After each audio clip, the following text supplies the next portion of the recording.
and I kind of pulled together some thoughts around what do we take away from these studies? What do we take away from the current state of learning analytics? And so it's really about moving boldly forward because we are early in the evolution of learning analytics. That's sort of good news and tough news about we're pioneers. We are here now looking to move learning analytics forward and how we can take advantage of them. And that good work is really being done in this space. James, you mentioned a few things about that.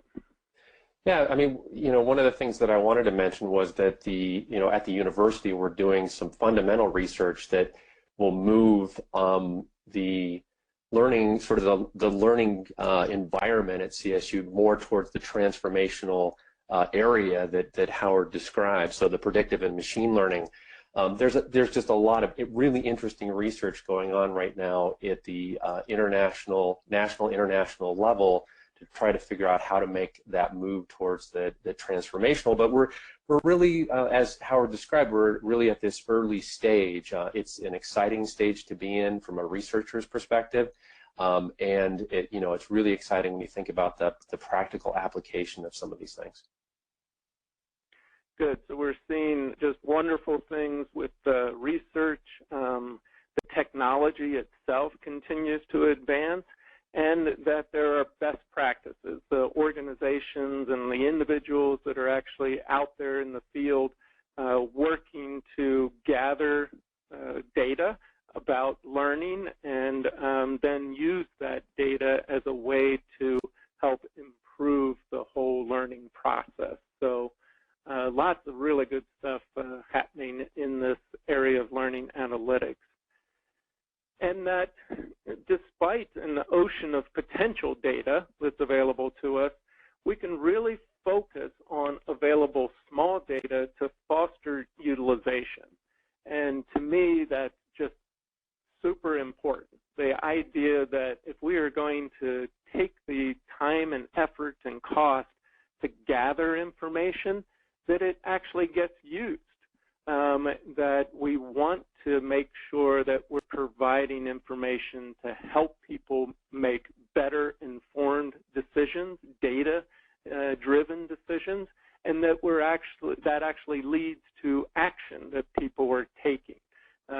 Because if that information or data is not being used, then we don't want to waste our time and we don't want to waste our stakeholders' time.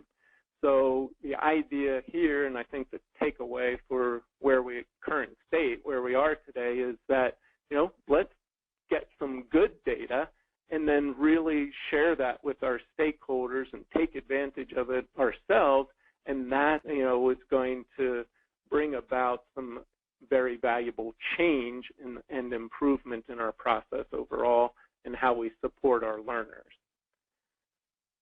And in doing that, we must carefully select the metrics that will benefit our stakeholders, as well as the learners and the designers and developers, the people responsible for learning, whether it's from a management standpoint, a design development standpoint, or a delivery standpoint. That all plays together. But what do they care about? What do we care about that gathering data will help us in our mission overall? And that when we do conduct analyses, they need to be done well.